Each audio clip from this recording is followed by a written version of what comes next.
hari abasiriture jene usanga batazi guhamya impamvu z'ibyiringiro byabo, ugasanga abaviritimide bafite isoni zo guhamya ko ari abakristo. Ni urugero, ariko mwe nta soni mufite zo guhamya ibyo mwizera.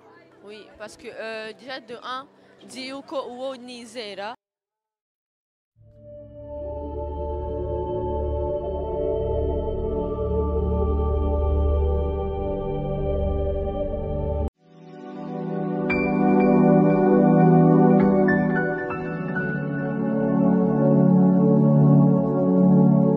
twongeye kubaha ikaze mu biganiro byacu bitandukanye binyura kuri iyi channel ya Evangeliser le Monde.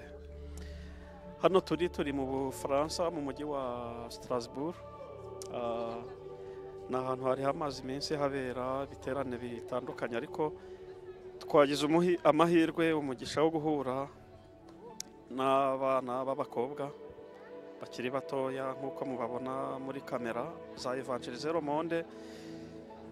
Umwe rero akaba yageze ikirenge mu cy'umwami wacu Yesu Kristo nk'umuhango wo kubatizwa, nk'uko ijambo ry'Imana rivuga ngo tugere ikirenge.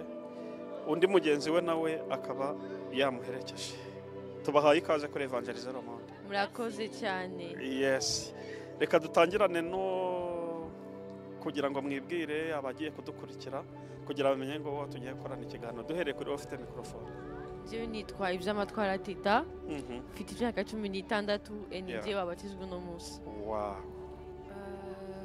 Moi, je nitwa Sandrine Ingabire, mfite imyaka 21 namuherekeje wabatijwe. Wamuherekeje. Kuki wamuherekeje? Ah, parce que déjà c'est ma petite. Oui, ntacyo Parce que c'est ma petite sœur et déjà on nous avait dit qu'il y avait un jour de concert où on parlait de l'évangile, où il y avait déjà qui avait soif de Dieu. Donc je me suis dit ok, le but c'est de avancer le royaume de Dieu. Et la Bible dit que là où il y a un ou deux sont ensemble à mon nom, je suis au milieu d'eux. Donc c'est une grâce d'avoir des personnes qui, malgré notre génération, malgré les choses qui se passent dans l'actualité, qui sont toujours là pour chercher Dieu. Ça fait, je crois, 3 jours ils étaient ici. Donc je voulais vraiment venir et de sentir la présence de Dieu, et c'est tout ce qui s'est passé. Oh. Ya nkuko mwumvisha nyine abivuga, avuze ko yamuherekeje kubera ko ari umuntu yagiye akurikirana kandi agashimishwa nuko ari kugera ikirenge mu cy'umwami wacu Yesu Kristo. Itetero? Non, Teta. Teta, ya. Teta, amakuru Ni meza. uriyumva ute? Umva meze neza. Urumva umeze neza. Hano waruhazi ni Strasbourg? Oui, ntabwo ari ubwa mbere nari nje hano, mais ni ubwa mbere naje muri eglise hano. Ni ubwa mbere waje muri eglise. Kuki wahisemo? Uracyari mutoya, ufite imyaka 16, uracyari muto, uri umunyeshuri. Kuki wahisemo kubatizwa mu mazi menshi? En fait, kubatizwa ni étape yo comment dire, kubatizwa ni ikintu kimwe mu byo nagombaga gukora kugira ngo kugira ngo ntange ubuzima bwanjye mbuhere Yesu. Wow. None rero naratekereje ndeba environnement, ndeba abajene buno munsi uko tumeze, nibwira yuko ngomba kwirapprocha de Dieu, nkidemarka nkerekana yuko hakiri kare. Yego, exactement. Oh, donc kubatizwa ni ikimenyetso cy'uko wakiriye Yesu nk'umwami n'umukiza wawe. Yego. Ya. Nuwuhe murongo muri Bibiliya uvuga uti uyu murongo warankonvense numva ubuzima bwanjye ngomba kubuha Yesu? Alors, j'ai un trou de mémoire, iyo verset nibagiwe. Enfin ndayizi. Ya ntacyo vuga ibyagufashije. C'est le verset qui dit si Dieu est pour nous, qui sera contre nous. Abaroma 18 umurongo wa 31. Voilà. Niba Imana iri kumwe natwe, ninde umubisha wacu ninde? Exactement. Qui sera contre nous? Et iyo verset yaramfashije kubera yuko en fait nta sécurité dufite yindi atari Imana, enfin iri hejuru y'Imana. Donc ushobora kuba ufite président, ufite uwari we wese, udira oui quand même toi turi muri vie risquée, mais avec Dieu on a une vie remplie de, comment dire, en tout cas d'assurance exactement. Wow. Donc nta Yesu kuri wowe nta buzima. Oui. Donc iyo utari mu Mana uri muri risque. Oui. Donc ubuzima bwawe buri a danger. Exactement. Nawe nuko byumva? Oui. Ese wowe warabatijwe mu mazi menshi? Ah oui. Byari hashize igihe? Ça fait longtemps. Ah oui, non. Ça fait longtemps. Ça fait ntago hashize igihe kinini. Yeah. No guhera muri en tout cas igihe nagiye mu mazi no guhera 2020. Ariko je précise que mbere yaho nari mbatijwe kuri ku Gahanga. Et donc mais nakeye Yesu on va dire muri 2000 na kumwakira mu mutima wanje moi personnellement je dirais que ari 2018 muri 2018. Ukiraho uvuze ikintu cyiza cyane kandi numvaga nshaka kubabaza. Akenshi iyo abantu bavukiye mu ngo z'abakristo par exemple moi nanjye mon père était pasteur donc navukiye mu rugo rwa gikristo ariko icyo nashaka kubabaza hari igihe ukura ariko ugakorera mu kigare cy'ibintu watojwe cyo kujya mu nzu y'Imana kubera ko ababyeyi nyine niho bakuyoboraga n'ibyimwe mu byo kubatizwa akaba ari ababyeyi bakubwiye ati tidwa ugomba kubatizwa ariko wowe ukaba utazi neza ikintu batirizwa. None ikibazo ni iki, ese uretse kuba mwarakurikiye imiryango n'ibindi mwebwe ubwanyu muri iyizi donc hari igihe wumva runaka wibuka uvuga ati iki gihe numvisha Yesu yinjiye mu bugingo bwanjye, numva vraiment si wa Yesu numvanye ababyeyi si wa Yesu nanjye ubwanjye yaranyisangiye aranyereka? Nawe urasubiza nawe mwembi murasubiza mfete mbese musangiza abantu kuri experience ya mbere yo kumwakira no munamwakira noneho n'icyo yakoze muri mwe. Ese hari impinduka koko n'abantu wenda babonaga bavuga ati ayo muntu kweri kuko nibyo yakiriye Yesu?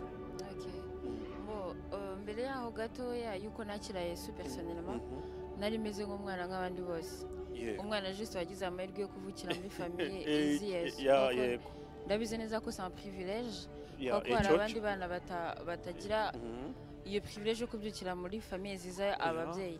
Ariko nkuko mwavuze mu byo mwatubwiye nuko justement iyo umuntu yabonye ikintu ataragishatse ntabwo amenya valeur yayo. Et je pense que abantu benshi bari muri Yesu batagize bamushaka personnellement cyangwa ngo bakore une rencontre guhura kuri personnellement. En fait on prend ça comme un acquis, c'est-à-dire que c'est une chose qu'on voit qui se répète toujours. Alors qu'il itubwira ko on est sur la loi de la grâce, enfin on n'est plus sur la loi mais plutôt la grâce. Donc icyo nshaka kuvuga nuko avant nari juste ndi umwana uri aho ngaho muri ibyaha mais nazi vraiment la conscience de ce que je fais. Juste mvuga oui data uri mu ijuru nkavuga ibyaha Imana imbabarire mais ntabwo nazi vraiment impamvu dusenga. Surtout ko nyaravukiye mu nzu y'abakatolike, donc ça veut dire que mvuka nagendaga kujya kuri église catholique. Ntabwo nari nzi impamvu tujyayo, nazi ko nyine habaho Imana, ibyo ndabizi, nazi ko habaho Imana, ariko kugira ngo menye Yesu vraiment nuko en fait nahuye n'abandi bajene et bo bambwira en fait que une expérience que ngiye nazi par exemple yo parler en langue, kuvuga mu ndimi et même être rempli par le Saint-Esprit. Ibyo byose ntabwo nari mbizi. Donc bambwira ko c'est bo kari ibintu babaho bya buri munsi en fait, ibintu byo kwiriza twirizaga mu gisibo gusa je pense. Et en fait bambwira izindi expérience nari nzizi yo Mana en fait, bambwira izindi facette. Bon Imana igira facette nyinshi mais bambwira izindi facette nazi. Et donc muri 2015 nagize amahirwe njya kwiga mu kigo cya boarding, nsanga abana bose n'abana bavuga mu ndimi basenga cyane. En fait ibintu rakubaza en fait finalement c'est qui Jésus réellement, parce que la manière que je connais Jésus c'est pas la manière que les autres connaissent. Donc il faut que je fasse une rencontre. Et pour moi avant je pense que je vivais quelque chose comme religieux, c'est-à-dire qu'en fait naru munyadine mais alors que mon man en fait il faut avoir une relation. Je sais pas comment expliquer ça mais en fait Jésus c'est une relation, Jésus c'est pas une religion, parce que ushobora kuba je sais pas catholique même Christ usanzwe, mais si vraiment t'as pas une relation tu ne connais plus Jésus en fait. Ça veut dire qu'en fait tu dois vraiment le rencontrer personnellement. Et donc je dirais que avant et après oui il y a un changement. Après j'ai eu il y a la conscience du péché, pourquoi on ne doit pas pécher, pourquoi oui. Nous avons par exemple, les catholiques qui vont mais laissez moi en tant que muzima en tout cas au fait Saint-Esprit muka we mugenderamo umuntu uri temple ya Jésus Christ adashobora kupermettre toute chose. Quand j'avais muri l'église, tout me permet mais tout me pas utile. C'est-à-dire qu'en fait umuntu raconter Jésus pour de vrai, il sait que bien c'est à faire tes choix, mais c'est des choses juste qui sont inutiles pour toi. Et donc je veux dire que oui, Jésus il y a un changement en fait après l'avoir rencontré, parce que maintenant je sais intercéder, je sais prier. En fait, je sais maintenant pourquoi je suis là en fait. Parce que oui, là, la Bible dit, en Matthieu, il dit allez faire toutes les nations les disciples. C'est-à-dire que maintenant, en tant qu'Abakilis, de faire tes buts, de faire tes missions, c'est les disciples. Les disciples, ce n'est pas les chrétiens. Et même les disciples, c'est vraiment des personnes qui reflètent Jésus en tant que son caractère. Donc je dirais, rencontrer Jésus personnellement. Ça va vous aider. Amen. Wow. Alors, banje nandi nakuriye muri famille y'abakristo banje no mukristo banje no mukristo mais personnellement donc en fait ndacyafite ya soif yo connaître vraiment Jésus ntabwo iyo soif none ntabwo uzaba je pense pas qu'ils va satisfait. En fait, mon chrétien il a toujours la soif, de connaître Dieu, voilà. Mais ce que je peux dire, c'est que vraiment, il y a soif d'aïfiter, là, je suis à Jésus. En plus, là, je suis un nouveau-né, entre guillemets. Là, dans mon cinéma, il y a un nouveau-né aux yeux de tout le monde. Ça veut dire que je vais profiter de ça pour vraiment... En fait, j'ai envie de recommencer ma foi à zéro pour vraiment apprendre à connaître Dieu sans avoir la pression de mes parents, sans avoir pas forcément la pression, mais sans avoir quelque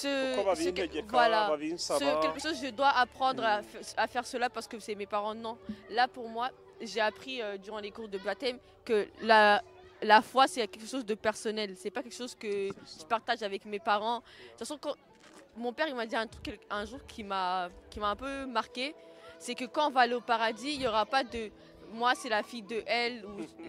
En fait c'est chacun pour soi. Donc moi je dois travailler ma propre foi. Certes, je remercie mes parents de m'avoir éduqué dans cette voie-là, mais maintenant mon travail à moi c'est d'avoir cette soif, c'est de connaître Dieu pour de vrai. Yego. Donc icyo urangirijeho icyo bishatse kuvuga ababyeyi bakoze icyo bagombaga gukora. Yego. Sibyo? Deja wamenye Imana, wamenye kubatizwa icyo bivuze mu buzima bwawe nk'ikimenyetso cyo kwakira Yesu nk'umwami, ariko agakiza ko ni personnel, ababyeyi sibo bazagufasha kubaha Imana, ahubwo ni wowe ubwawe ugomba gukomeza ukagirana iyo relation nziza hagati yawe n'Imana wamenye. Yego. Turi kugenda wenda twegera ku musozo w'iki kiganiro muri batoya nkawe harya amazina Sandrine, ni iki cyaguteye ubushizi bw'amanga? Sinzi urabyumva? Voilà. Ni cyaguteye ubushizi bw'amanga, uracyari muto bwo kuvuga Imana, ondire ufite experience ihambaye cyane mu guhamya ibyo wizera.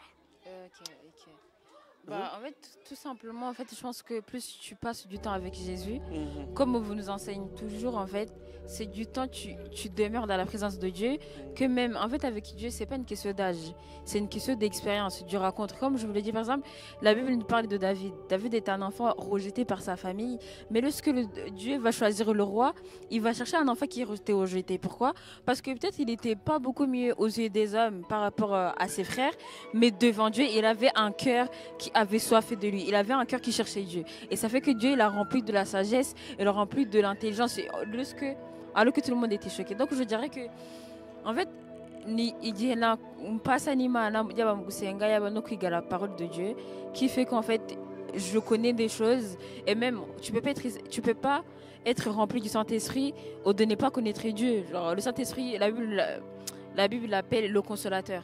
Et la Bible dit que lorsque le consolateur sera venu, il vous conduira dans toute la vérité. C'est-à-dire qu'une fois que ibintu byose birakura, ça coule comme de l'eau, ça coule comme de l'eau. À chaque fois tu apprends des choses et toi ton travail c'est de mettre en pratique parce que Dieu nous a donné deux choix, il nous a donné le choix de dire non et le choix de dire oui.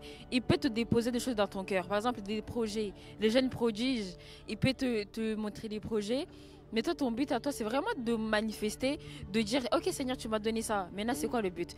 Et là, mu masengesho batubwiye amagambo menshi. Mais nitugenda tukayomera ngo tuvuga ati wi twagize ibihe byiza, ariko buri wese agomba kwishyira part akavuga ati Imana waratuvugishije mu masengesho, mais ndashaka kugira icyo umbwira personnellement. En fait, Satani bihita bimwohera gutwara abantu nk'aba ngaba bavuye mu masengesho. Donc, il faut vraiment que ugira ton lieu secret, le lieu secret, le lieu tout seul, là où tu es tout seul. C'est beau quoi, c'est de tous les bench man, mais maintenant c'est à toi d'aller et c'est à moi d'aller d'apprendre tout seul qu'est-ce que Dieu va me dire. Donc je dirais qu'en fait c'est le temps que je passe avec Dieu qui a fait que je connais des choses. Yeah. Alors, je pouvais répéter la question vite fait s'il vous plaît. Narimbajije ngo cyane cyari ikibazo narimbajije Sandrine kivuga ngo ni iki cyaguteye gushira ubwoba bwo guhamya ibyo wizeye kuko hari abasiriture jene usanga batazi guhamya impamvu z'ibyiringiro byabo ugasanga baviri timide bafite isoni zo guhamya ko ari abakristo ni urugero ariko mwe nta soni mufite zo guhamya ibyo mwizera. Oui, parce que déjà de 1 dit yuko uwo nizera en fait iyo ufite Saint-Esprit muri wowe izo soni justement ziragenda irazitwara donc ntabwo ushobora kuvuga ko uri umukristo en plus là ndi baptisé uri baptisé ukagira isoni ryo kuvuga izina ry'Imana kandi warafashe le Saint-Esprit en toi iyo ufite le Saint-Esprit en toi izo soni zizagenda ubwo bwoba buzagenda hari Imana igiye kuribera muri njyewe kubera yuko justement nabaye nafashe Saint-Esprit. Turabashimiye cyane murakoze kuza kuri kamera zacu. Iyi channel ni Evangeliser Le Monde TV mbese mubwirije isi yose. Amen. Il y a beaucoup des âmes qui vont recevoir Jésus. Oui, voilà. C'est ça le but. La parole de Dieu et chercher Dieu parce que la parole de Dieu, chercher le royaume de Dieu. Premièrement, le royaume de Dieu. C'est-à-dire que ton travail, ton école, tu laisses ça, tu cherches Dieu. Amen. Merci beaucoup de savoir. On est contente et gloire à Dieu en fait. Amen. Murakoze cyane. Murakoze.